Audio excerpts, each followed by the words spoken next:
Aí o Danilo, convocado para a seleção brasileira, é banco do Flamengo? Cara, eu acho bem divertida essa discussão, sabia, seu Carreiro? É legal, é legal. É legal, mas acho que o Felipe Luiz tem personalidade e já demonstrou, apesar desse início de trajetória dele como treinador, de não levar em conta a seleção brasileira e pensar no que é melhor para o time dele. E o que é melhor para o time dele, na sua opinião? Eu gosto muito do Danilo, tá? E tenho muito respeito pela carreira do Danilo. E acho que o fato dele ser convocado para a seleção é muito mais na questão da liderança, da experiência, de passar um pouco de tranquilidade para esses 2 jogos dificílimos que a gente tem, do que propriamente pela bola que ele vem jogando. E acho que hoje ele briga pela condição de zagueiro e não de lateral. Ele já não tem aquela energia para fazer aquele corredor, como, por exemplo, o Wesley faz no Flamengo e, para mim, é titular absoluto. Pensando neste jogo, eu acredito que o Felipe venha com Léo Ortiz e Léo Pereira. Não acho que ele vai mexer na zaga dele. A ver. O que a gente pode afirmar com certeza é que essa rivalidade ela está muito pesada. Um dos lados da balança está muito pesado, né? Nos últimos 20 jogos foram 15 vitórias do Flamengo. A gente está falando 2 vitórias do Vasco, 3 empates. A gente está falando de um retrospecto recente em que esse clássico é completamente dominado pelo Flamengo. E como se não bastasse o retrospecto e a diferença técnica óbvia que há nos 2 times, ocasionada pelo investimento muito diferente também, a gente tem uma desvantagem enorme do Vasco. Como é que você acha que o Vasco vai para esse jogo, Lino? Porque é impossível não apontar o Flamengo muito favorito para ir para a final. Mas você lida com esse favoritismo de várias questões, né? Sob vários pontos de vista. Um deles é o motivacional, né? Se o favoritismo está do outro lado, eu dobro minha motivação. Outro está e o Vasco entrou diferente nesses jogos com o Flamengo. Nos 2 jogos que ele perde com uma diferença muito grande, mas em cada um ele equilibra num dos tempos, né? E equilibra justo nisso, para poder compensar. Eu aumento ainda mais a compreensão do jogo do meu adversário. Estrategicamente, o Vasco tomou várias providências. Uma delas foi marcar um pouco mais à frente no segundo tempo do primeiro jogo, né? E agora, nesse segundo jogo da temporada, o Vasco, no primeiro tempo, enquanto teve fôlego, conseguiu preencher espaços para, no mínimo, deixar desconfortável o jogo do Flamengo. Então, você tem questões estratégicas. E outra, cara, é você entrar com espírito de clássico mesmo. O Vasco tem condições, porque tem jogadores em nível técnico aceitável, né, para competir com o Flamengo. Pô, se o Felipe Coutinho tiver num grande dia, ele decide uma partida. Se o Verratti tiver num grande dia, ele decide uma partida. O Vasco tem jogadores decisivos. A diferença grande é visível, né? Mas você tem mecanismos para compensar. Está aqui um cara que passou por várias situações assim. Tem que ganhar, com o time inferior. Tem que ganhar por 2 gols de diferença, cara. No Maracanã, eu acho uma montanha gigante para escalar, cara. Gigante. É que você uma coisa é você se classificar, outra coisa é você enfrentar. Eu acho que o Vasco é capaz de enfrentar. Ainda acho possível, tá? Mas escalar essa montanha aí ficou difícil mesmo. Gigante, cara, essa montanha. Achei difícil, mas assim, tratando-se de clássico, tudo pode acontecer, né? Eu passei por isso... tanto para vencer como também perdendo jogos, né? Com um time muito bom perdendo o clássico para time inferior, com time inferior ganhando o clássico, inclusive final de campeonato, né? Então, clássico tudo pode acontecer. É claro que o Flamengo, eu vejo que o Flamengo hoje é muito melhor do que o Vasco, se você colocar as peças do Flamengo. Eu penso que o treinador do Flamengo hoje, o Felipe Luiz, é melhor do que o treinador do Vasco, porque ele te dá várias dinâmicas, te dá várias estratégias. Pode começar o jogo com 3 zagueiros, ou com uma linha de 4, ou até mesmo para defender com uma linha de 5, não importa. O treinador do Vasco já é um treinador mais defensivo, né? Um cara que... eu vejo uma solução para o Vasco. Fazer o que fez no primeiro tempo do jogo contra o Flamengo, né? Que inclusive foi melhor em campo, né? Eles tiraram o Flamengo desse ciclo de comodidade do Flamengo, né? A todo momento que o Flamengo pegava na bola, vinha 2, 3... para tentar roubar a bola, e quando não roubava a bola fazia falta, que a falta também é estratégia, faz parte da estratégia, né? Dessa maneira, eu acho que o Vasco ele pode conseguir alguma coisa, né? Já que se jogar de igual para igual, acho que o Flamengo vai passar por cima. Esse é o Vasco, ficar com a linha lá atrás, o Flamengo também vai passar por cima. Que é muito difícil, cara, você enfrentar um time tão superior ao seu, tendo que ganhar de 2-0, né, cara? É muito difícil, cara. Para mim, esse é o detalhe. Se fosse um jogo... Quem ganhar passa, o Flamengo teria uma vantagem menor. Agora, ver esse time do Flamengo jogando o que está jogando, com as ideias do Felipe, com a qualidade individual, com a forma como se impôs diante do Vasco e tendo que tirar 2 gols de diferença, é muito complicado. Caio, eu brinquei sobre a defesa, porque assim, é chover no molhado falar da qualidade do elenco do Flamengo, falar do Gerson, do Bruno Henrique, do Pedro quando voltar, do Arrascaeta, Cebolinha, é chover no molhado, Luiz Araújo.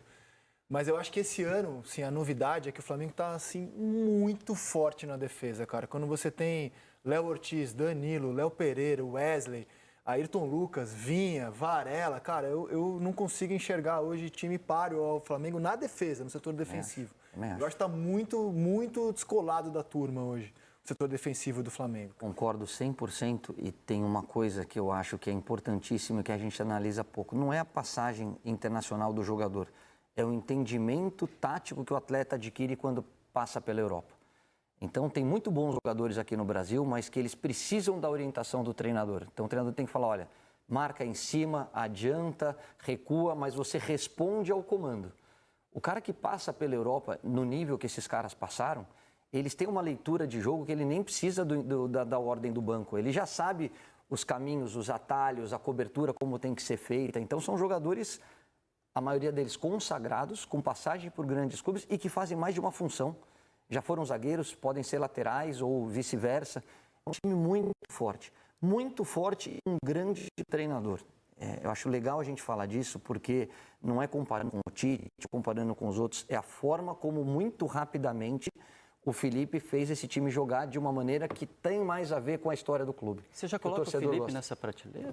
Eu acho que eu acho ele muito diferente. Você não acha ele promissor? Você acha que não, eu acho que promissor porque ele está muito pouco tempo no cargo. Então, ele precisa ainda ter uma fase ruim para ver como é que ele reage, fazer uma substituição errada, que acontece com todo mundo, ou perder um jogador de ponta e ver como é que ele vai lidar com a situação.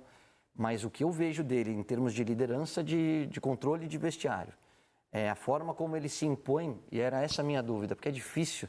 Felipe, você quer ser treinador? Serei treinador. Serei treinador.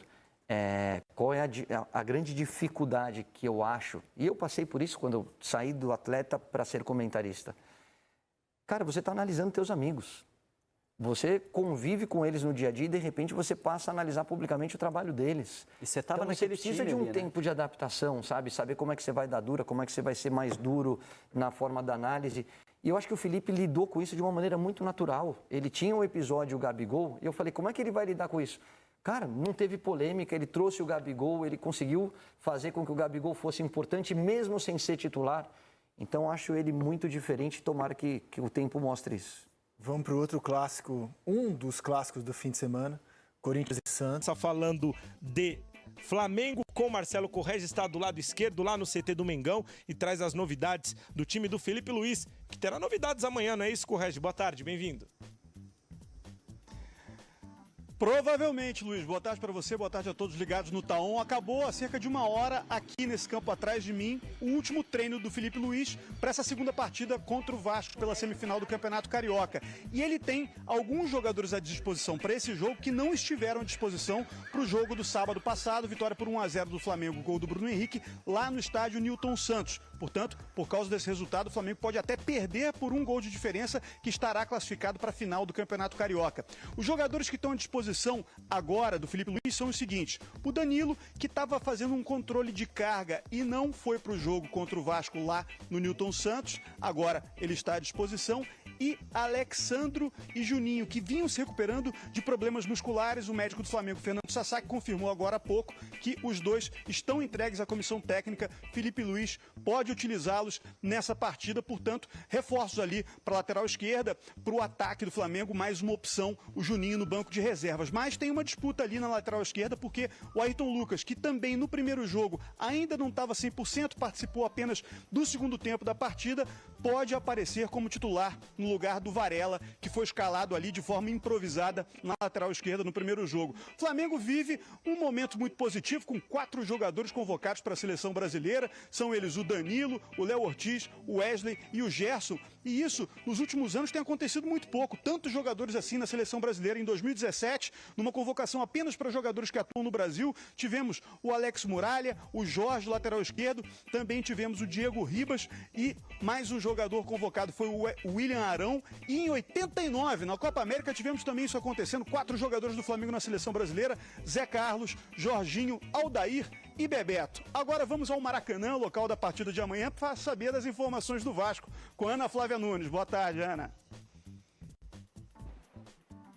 Ei, Correge, tudo bem? Boa tarde para você, para todo mundo que está acompanhando a gente. É isso, estamos aqui em frente ao Maracanã, palco desse clássico de amanhã. Aliás, até amanhã de hoje, cerca de 30 mil ingressos foram vendidos para esse clássico, para esse jogo entre Flamengo e Vasco, que valendo vaga, né, na final do Carioca. E o Vasco chega para essa partida, para esse confronto, embalado, claro, né, pela classificação para a terceira fase da Copa do Brasil, depois de vencer o Nova Iguaçu por 3-0. E o entendimento na equipe é de que é sim possível essa virada sobre o Flamengo, né, já que o Vasco precisa vencer o Flamengo por 2 gols de diferença para se garantir na final do Campeonato Carioca. Inclusive, o técnico Fábio Carille disse recentemente em entrevista que, como tem pouco tempo, né, de preparação para esse clássico, a preparação para o elenco vai passar muito mais pelo fator mental do que pelo fator técnico. Ele chegou até a dizer em entrevista que o time tem que ter sabedoria e dosar a vontade de ganhar. A torcida do Vasco está na maior expectativa para, quem sabe, ver de novo um dos reforços da temporada, o português Nuno Moreira, mais uma vez como titular depois da boa estreia dele no jogo de quarta-feira da Copa do Brasil. Ele estreou com assistência, deu passe para o primeiro gol do jogo, o gol do Ryan, foi muito aplaudido pela torcida, bastante elogiado pelo Fábio Carille. Então há muita expectativa sobre o Nuno ser de novo, né, mais uma vez titular. Agora, com a chegada do Nuno, do Garré e do Lloyd Augusto, claro, o técnico Fábio Carille ganhou aí mais opções para montar esse time do Vasco, e o próprio Carille já disse que ele gosta de montar um time da seguinte forma: com 2 pontas e com 2 volantes, um de mais contenção. Então agora fica a dúvida, né, de agora que ele tem opções, como é que o Carille vai montar esse time para amanhã. A torcida na maior expectativa, com certeza, Luiz, lembrando que esse jogo amanhã às 5h45 da tarde com transmissão do Sport TV. Abraço para você, Luiz. Outro para você também, Aninha, para o Correge, para todos que estão trabalhando aí no Rio de Janeiro. Expectativa grande para o clássico de amanhã. Transmissão do Sport TV, inclusive com o nosso pré-jogo pegando fogo aqui no canal Campeão. Seguinte, a gente segue no Rio de Janeiro agora